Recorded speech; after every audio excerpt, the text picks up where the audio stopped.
인터뷰 오늘 순서입니다. 패스트트랙 전국 이후에 여야의 대치 국면이 장기화되고 있는 지금 여야 의원들은 정치권의 극한 대립과는 달리 국회와 또 지역을 오가면서 활발한 의정 활동을 펼치고 있습니다. 오늘 만나볼 주인공 역시 각종 토론회는 물론이고 민생 현안과 관련된 법안 발의에 주력을 해오셨는데요. 최근의 의정 활동의 내용과 또 성과는 무엇이 있었는지 오늘은 전남 광양 곡성 구례를 지역구로 두고 있는 민주평화당의 정인화 의원 전화 연결해서 이야기를 직접 들어보겠습니다. 의원님 안녕하십니까? 안녕하세요. 네네 반갑습니다. 자, 네. 의원님 이렇게 국회가 멈춰있는 동안에도 직접 토론회도 여시고 법안 발의도 하시고 의정 활동에 집중을 해오셨는데 그 지난주에는 낙태죄와 관련해서 그 낙태죄 헌법 불합치 결정에 따른 입법 과제를 논의하기 위해서 직접 또 토론회를 개최를 하셨다고 들었어요. 네. 예. 이 자리에 여성계뿐만이 아니라 의료계와 종교계, 법조계까지 다 함께 자리를 했다고 들었는데 여러 가지 다양한 의견이 나왔을 것 같습니다. 이번에 이 토론회를 개최하신 배경 그리고 어떤 이야기들이 나왔는지 좀 설명을 부탁드릴게요. 네. 다 아시는 내용이지만 헌법재판소가 지난 4월 11일 66년 만에 형법상 낙태죄의 헌법 불합치 판결을 내렸지 않습니까? 예. 예, 구체적으로 보면은 임신한 여성의 자기 낙태를 처벌하는 형법 제269조 제1항 그리고 낙태 수술을 한 의사를 처벌하는 형법 제270조 제1항이 되겠습니다. 예. 이처럼 헌법 불합치 판결을 내린 사유는 태아가 독자적 생존 가능성을 지닌 시점 이전에도 전면적이고 일률적으로 형사처벌하는 것은 산모의 자기결정권을 심각하게 침해한다는 이유에서입니다. 예.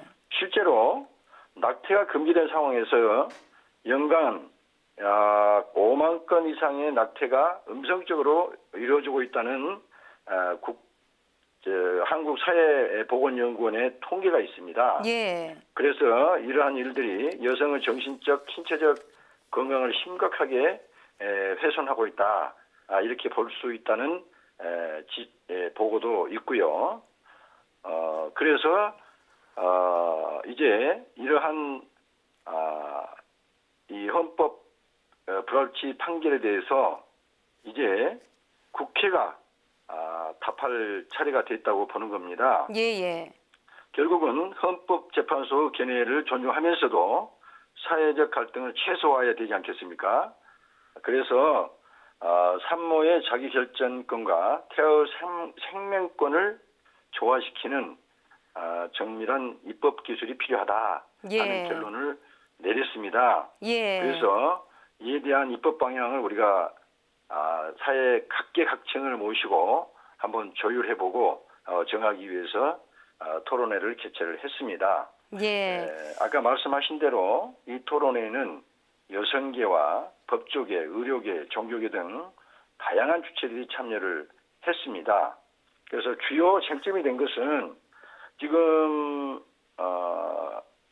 이 낙태죄의 예외 조항이 모자보건법에 규정되어 있지 않습니까? 그 유전적 사유, 윤리적 사유, 의학적 사유 이 세 가지 사유를 제외한 낙태는 위법이다 이렇게 이제 규정이 되어 있는데 그러면 형법상 낙태죄를 삭제하고 모자보건법에 이 금지 규정을 신설할 것이냐 하는 문제, 그다음에 임신 주기별로 낙태를 어느 시점에서 허용할 것이냐 하는 문제, 그다음에 낙태 시술은 어떤 방식으로 할 것이냐 하는 문제, 그다음에 이제 의료인의 낙태 시술 거부권을 인정할 것이냐 말 것이냐 이런 문제 등을 놓고 상당히 활발한 토론이 오고 갔습니다. 의료계에서는 인공 임신 중절은 안전하게 이루어져야 된다.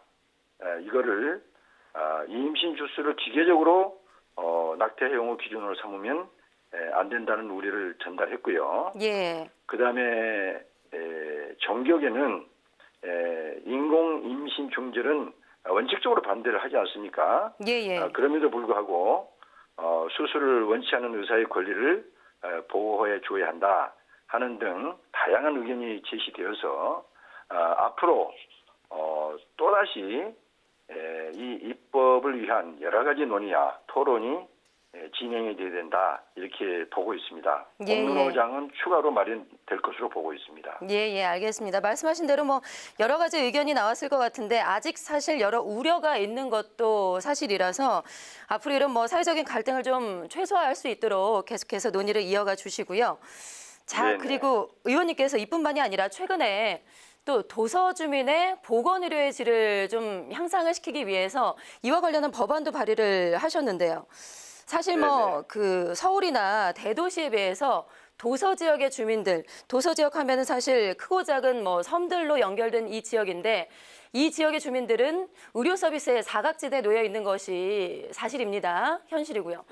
이번에 법안을 발의하신 배경 그리고 이 법안에 대해서 좀 자세한 소개를 부탁드릴게요. 네, 지금 전남이나 인천, 충남 같은 그 지자체에서요. 예. 의료 서비스 사각지대를 해소하기 위해서 병원선을 운영하고 있습니다. 병원선이요? 예, 병원선. 근데 이 병원선은 보건복지부 훈령인 병원선 및 폐속 후송선 관리 운영 규정 및 각 지방자치단체의 조례에 따라 운영되고 있습니다. 예. 법률에 그 운영과 지원 근거가 없는 사항이죠. 그러다 보니까 법적 지위가 불완전하고 국비 지원의 근거가 모호합니다. 그래서 이런 문제점을 개선하기 위해서 법 개정을 하게 됐습니다. 이 내용을 잠시 말씀드려 볼까요? 예. 우선에 3개의 법률안을 개정하기 위해서 개정안을 마련했습니다. 첫째는 지역보건법, 둘째는 국민건강보건법, 그리고 건강검진기본법이 되겠습니다.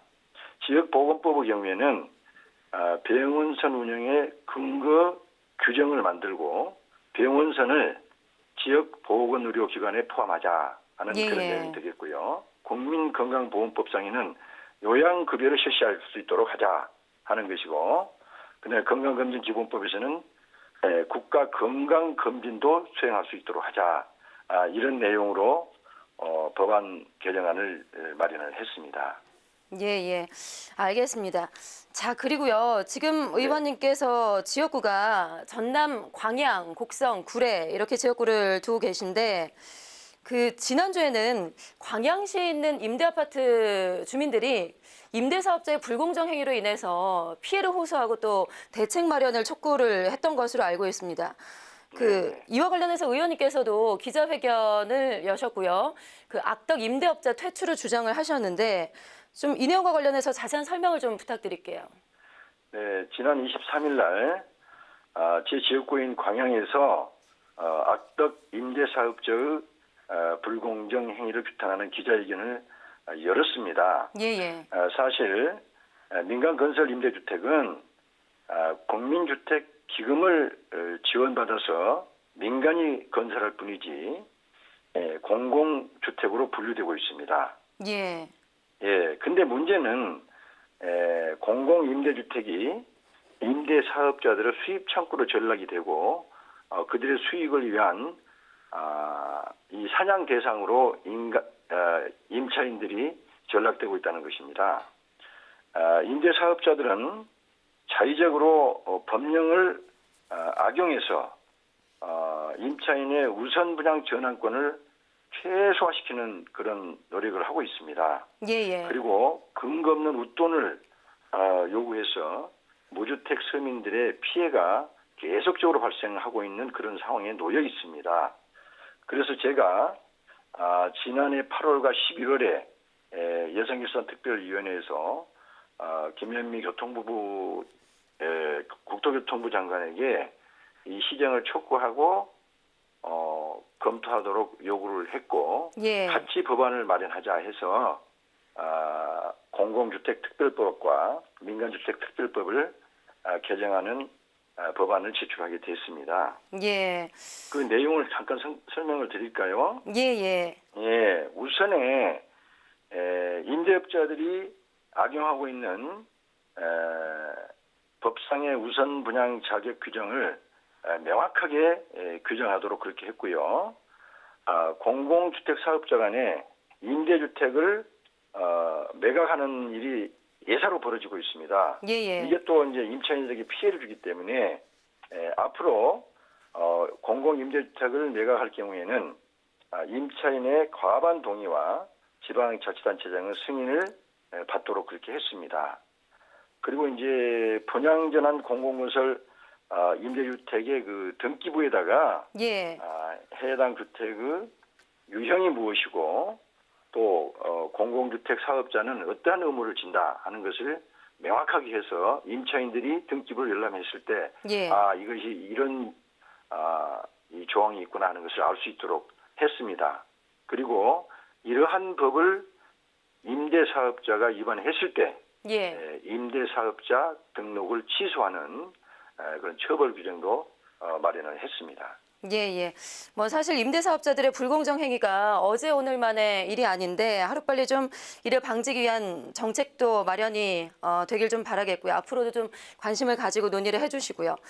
자, 그리고 이 문제도 좀 여쭤볼게요. 그 여야 3당의 원내사령탑이 교체가 되면서 사실 뭐 중간에 짜장면 회동도 있었고요. 호프 미팅도 있어서 국회가 곧 정상화가 될 수 있을 거라고 기대를 모았는데 아직까지도 뭐 국회는 개점 휴업 상태를 그대로 면하지 못하고 있습니다.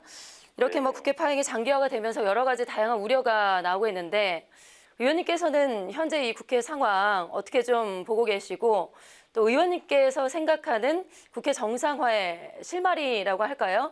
지금의 정국은 좀 어떻게 풀어가는 것이 바람직하다고 보시는지요? 네, 현재 장기적인 국회 공전 사태로 인해서 국회가 국민으로부터 엄청난 질타를 받고 또 욕을 많이 얻어먹고 있습니다.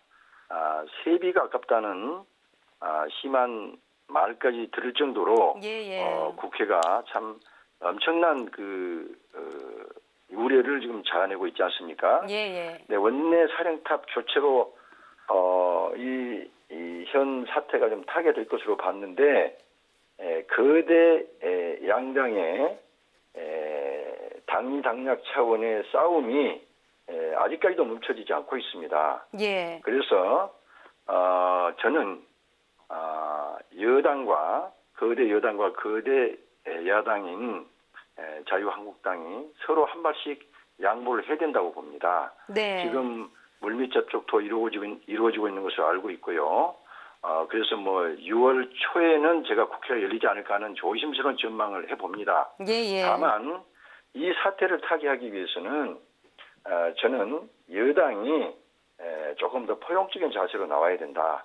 지금 이제 야당이 장애투쟁도 마무리했고 또 국회에 들어올 준비를 하고 있는 상황에서 어떤 명분을 좀 줘야 되지 않을까 하는 생각이 들거든요. 그래서 손을 좀 내미는 노력을 좀 해야 될 것 같고 이에 따라서 자유한국당 또한 그러한 손을 잡고 조금씩 좀 들어와 줬으면 좋겠다 하는 그런 생각을 하고 있습니다. 지금 사실 알고 보면은 우리 국회가 약 2만 건에 달하는 법안이 지금 계류가 돼 있습니다. 근데 발의가 됐는데 그중에 약 70%에 달하는 14,000건 가차운 법안이 그대로 잠자고 있거든요. 그리고 심각한 민생 법안이 또 너무 많습니다. 이것들을 처리해야 국민을 위한 국회고 또 국가를 위한 국회가 되지 않을까 그런 생각을 해봅니다. 6월 초에는 국회가 정상화될 수 있을 것이다라고 조심스럽게 전망을 해주셨는데 의원님의 전망에 꼭 맞기를 좀 바라겠고요. 마지막으로 그렇다면요. 국회가 정상화가 된다면 가장 먼저 논의를 하고 처리해야 할 민생 법안은 무엇이라고 보시는지 시간 관계상 한 가지만 말씀을 좀 해주시면 고맙겠습니다. 한 가지만 말씀드린다면 우선에 소방공무원 개정안이 지금 계류돼 있거든요. 소방공무원법이요. 그리고 근로기준법도 심각하지만 제가 조금 전에 말씀드린 임대주택 특별법 개정안 이런 것들 그다음에 또 제가 발의한 법 중에 여순사건 특별법이 있습니다. 이것도 대단히 시급한 법안입니다. 이러한 민생 법안들이 빨리 좀 처리됐으면 좋겠습니다. 예, 알겠습니다.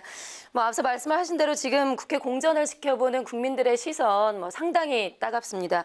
좀 6월 국회 정상화를 위해서 조속히 좀 머리를 맞대 주시기를 바라겠습니다. 의원님, 오늘 말씀 잘 들었습니다. 고맙습니다. 고맙습니다. 네, 지금까지 민주평화당의 정인화 의원이었습니다.